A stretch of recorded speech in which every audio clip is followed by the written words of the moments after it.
bien la disponibilidad de vacuna hay en la provincia, tenemos vacunas contra el COVID, tenemos las vacunas de AstraZeneca, de Sinopharm, de Pfizer, Moderna, hay distribución, tenemos disponibilidad de vacuna, pero lo que disminuyó es la demanda. Y es muy importante eso tenerlo en cuenta, porque la pandemia continúa, porque hay una vigilancia muy importante a nivel epidemiológico.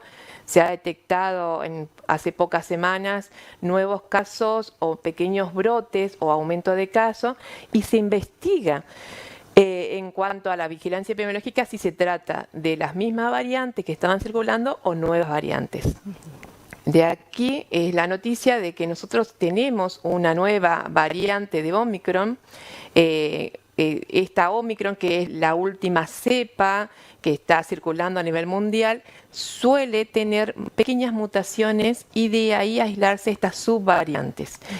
Estas subvariantes ingresan a la Argentina a través de casos importados de viajeros que han circulado en otras partes del mundo donde había aumento de casos. Y lo que sucede muchas veces es contagia a la población que está inmunizada en una región, como es la provincia del Chaco, y sobre todo una población mayor de 18 años que ha cumplido el esquema primario con muy buenas coberturas y altas dosis, pero el contagio se produce y empezamos a tener esos pequeños aumentos de casos. Es de aquí que se ha determinado que una persona que ha estado en contacto con un viajero, hoy tenemos el diagnóstico de esta subvariante en la provincia del Chaco. Esto lo ha notificado un estudio país, que es el que estudia genéticamente estas variantes, y lo ha confirmado el día lunes. Así que nosotros tenemos esa subvariante en el Chaco. Y por eso es muy importante que la población continúe el esquema completo de vacunación contra la COVID-19, porque ha demostrado la inmunización, una inmunidad de rebaño, y si bien tenemos pocos casos, podemos llegar a tener estos pequeños brotes y aumentos de casos a través de estos casos importados. Exactamente.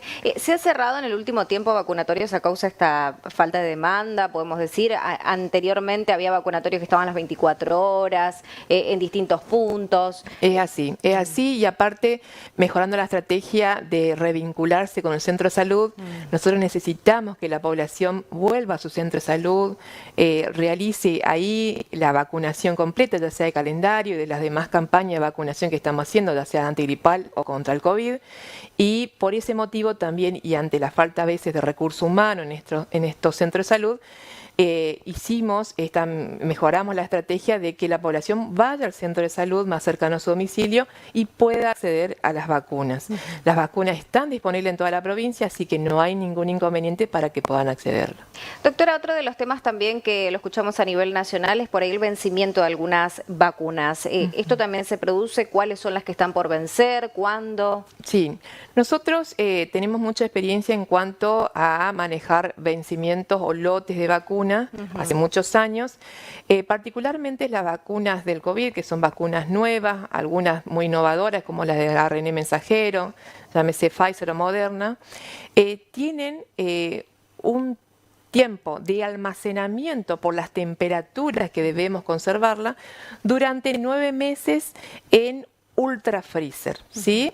Entonces, son muy bajas temperaturas, de lo cual la provincia no tiene disponibilidad de mantenerlo durante 9 meses en ultra freezer, no contamos con el ultra freezer, entonces el tiempo de mantenimiento lo tenemos que hacer en freezer o heladera, que es lo que siempre tenemos en todos los centros vacunatorios.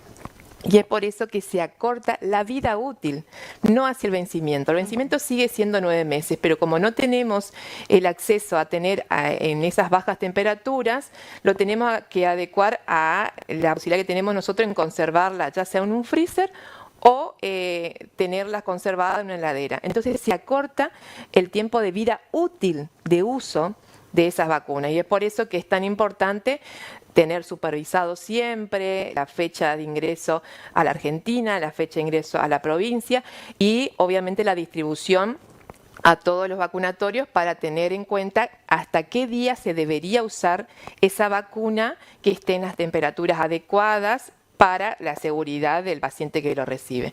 Es así, las vacunas todas tienen una fecha de vencimiento, nada más que nosotros, al no tener ultrafreezer en la provincia, como también tienen otras provincias problema de no tener ultrafreezer, el tiempo de vida útil se acorta. Nosotros tenemos un acortamiento aproximadamente de 30 días en algunas vacunas por no tener posibilidad de mantenerla durante más meses. Es solamente por eso. Exacto. ¿Hay algunas que se han perdido ya por falta de uso? Sí, exactamente. Y aparte porque no se han aplicado, la población no quiso aplicarse en el tiempo, entonces nosotros tenemos una supervisión a nivel nacional donde semanalmente nos fijamos cuándo vencen o en este caso cuándo pierde la vida útil y tenemos que descartarla, porque estamos brindando una calidad en atención y en temas de calidad siempre priorizamos la seguridad del paciente. Entonces no podemos aplicar vacunas que están fuera de la vida útil, digamos. Así que eso es muy importante. Y un trabajo arduo y un trabajo muy importante que hacen todos los vacunadores de la Argentina, porque nos hemos manejado con capacitaciones, con una comunicación constante a nivel nacional de cómo manejar esta nueva vacuna, sobre todo que son las que están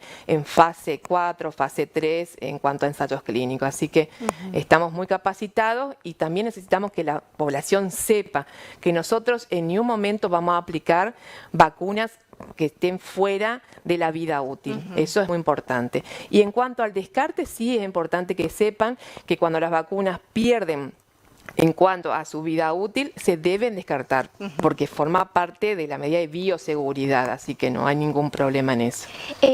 ¿Cuántas se han descartado, podemos decir, en este tiempo, si podemos decir en este año, principalmente porque se vio una baja de la concurrencia a partir, podemos decir, de marzo, febrero-marzo, ¿no? Claro, sí. Y el número exacto no lo tengo. Generalmente los que se descartan son dosis de Pfizer por este problema de mantenerlos a las temperaturas que nos pide el laboratorio Pfizer. Entonces se van descartando, pero también hemos aprendido que ante la demanda tampoco se solicitan tantas dosis a la provincia, justamente por este inconveniente, así que cada vez se descartan menos porque también la demanda de aplicación es menor. Y esto es muy importante que la población sepa que hoy el esquema completo que tenemos que tener en esta instancia, estamos hablando de la primera y segunda dosis, que es el esquema primario, luego el primer refuerzo y un segundo refuerzo pasando los 4 meses. Ese es el esquema completo contra la COVID-19 y hay posibilidades de completarlo, sí. Hay vacunas, sí. Y tienen que solamente acceder a un vacunatorio y poder aplicar. No hay ningún inconveniente. Exactamente, eso es lo principal. Exacto. Los niños, ¿qué pasa con los niños? ¿También ha bajado esto? ¿Se ve poca concurrencia? ¿Cómo lo ven ustedes? Sí. Nosotros en cuanto a la edad pediátrica hemos comenzado con una vacuna de Sinopharm. Es una vacuna que tiene una plataforma inactivada, es muy segura. Ha tenido muy buenos resultados, con pocos efectos adversos. Y antes de inicio de la escuela, digamos, de inicio escolar, nosotros hemos llegado a una población de edad pediátrica a vacunar. El tema es que muchas veces por ahí los padres, ante la duda, ante esta incertidumbre que estaba todavía y siguen estando en fase de estudio, no quisieron acceder a la vacunación. No, hay algunos pediatras también que... Y también algunos pediatras, sí, tenemos colegas que también están en duda, que eso se respeta. Nosotros siempre vamos a las buenas fuentes, a las fuentes científicas.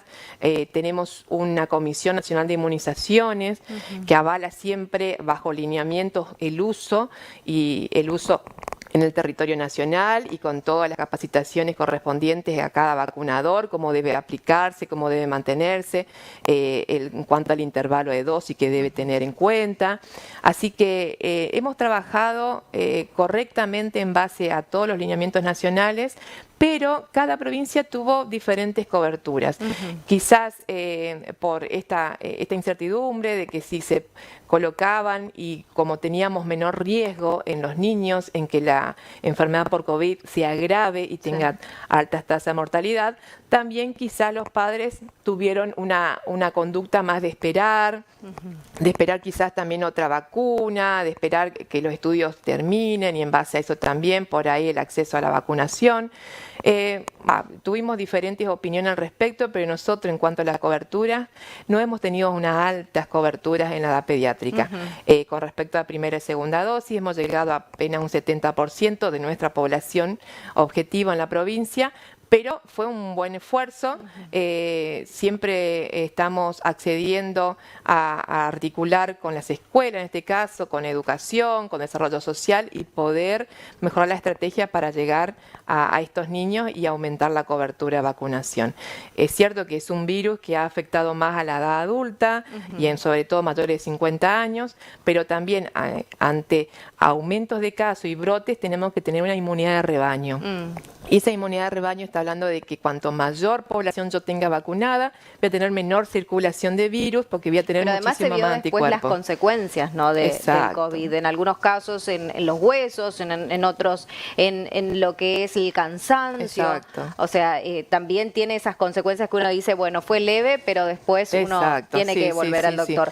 Por otra parte, doctora, ¿estas vacunas sirven para lo que es esta nueva cepa que vino aquí a la provincia de Chaco? Sí, sí, aparte se está estudiando justamente, vos fijate que los casos que nosotros estamos reportando ante una vigilancia epidemiológica, clínicamente han tenido síntomas leves, ¿sí? Y sobre todo como antecedente han tenido el esquema de vacunación completa. Yo me he comunicado con pacientes que han tenido esta infección y han sido los que tuvieron esta subvariante que se ha notificado hace unos días y la familia, el grupo familiar tenía el esquema completo de vacunación y han tenido síntomas que lo han manejado en su domicilio sin ningún tipo de complicación.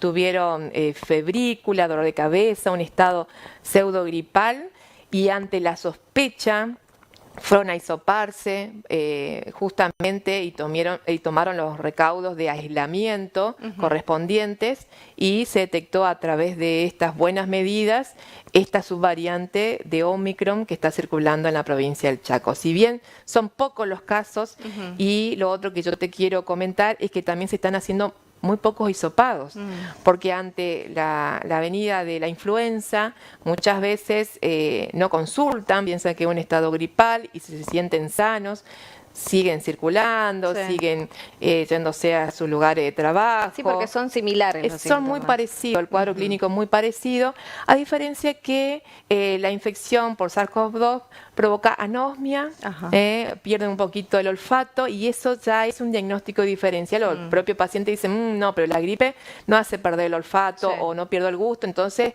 ante esa sospecha, concurren para hacerse el hisopado y gracias a eso nosotros hoy sabemos que tenemos una subvariante de Omicron en el Chaco. Y hablo de las vacunas porque a nivel nacional, bueno, en Buenos Aires principalmente, se hablaron de que posiblemente hay más casos, posiblemente podría llegar una nueva ola. ¿Esto preocupa por la cantidad de gente que no va a los vacunatorios? ¿Qué es lo que observan? Bueno, nosotros tenemos una muy buena cobertura de esquema primario en Argentina, sobre todo mayores de 18 años. Y esta inmunidad de rebaño tan importante, tenemos que llegar a un 80% a nivel nacional, que obviamente faltaría y también falta aumentar las coberturas en refuerzo, ¿sí? Así que yo creo que lo vamos a poder manejar, estos nuevos rebrotes. La sospecha siempre es que sean casos importados, ¿sí? Y estos casos de Omicron, que es lo último que circuló en estos últimos meses, que pueda tener pequeños brotes, pero teniendo una población ampliamente vacunada, disminuye el riesgo de internación y de mortalidad. Así que vamos a tener quizás aumento de brotes en diferentes regiones de Argentina, pero yo creo que le sacamos un poco de lo que es el temor de aumentar la tasa de mortalidad y el colapso sanitario en cuanto a la internación. Lo bueno sería es que más cantidad de gente esté vacunada con los refuerzos para cuando llegue o posiblemente estar preparados, ¿no? Exactamente, sí, eso es lo más importante. Hoy tenemos acceso a las vacunas, tenemos acceso al diagnóstico, que también es importante, que ante la presencia de síntomas y la presencia de anosmia o algo que quizás empiece a exacerbar el cuadro clínico, consulten y se puedan hacer el hisopado para también seguir estudiando estos casos. Y lo otro es la medida física que uno tiene en cuanto al cuidado, el aislamiento en primer lugar y el uso de barbijo. Es la medida básica y el lavado de mano obviamente para evitar la diseminación y evitar los contagios y que no haya nuevos brotes. En algunos lugares se han sacado estas medidas. ¿Usted qué piensa? ¿Tendría que continuar como...? Sí, para mí es una medida básica, importante y que ha tenido muy buenos resultados. Nosotros tenemos una población que está vacunada correctamente, pero muchas veces los contagios se han dado porque se han relajado en las medidas de cuidado, de autocuidado. Entonces, uno antes tenía la idea, o pacientes que estaban vacunados y dejaban de usar barbijo y se volvían a contagiar. Entonces, el objetivo de la vacunación es que no tenga enfermedad o que no se complique una infección por COVID, pero no evita contagio. El contagio se evita realizando las medidas o barreras físicas que hemos incorporado en esta pandemia, que es el uso correcto de barbijo y el lavado de mano y el distanciamiento.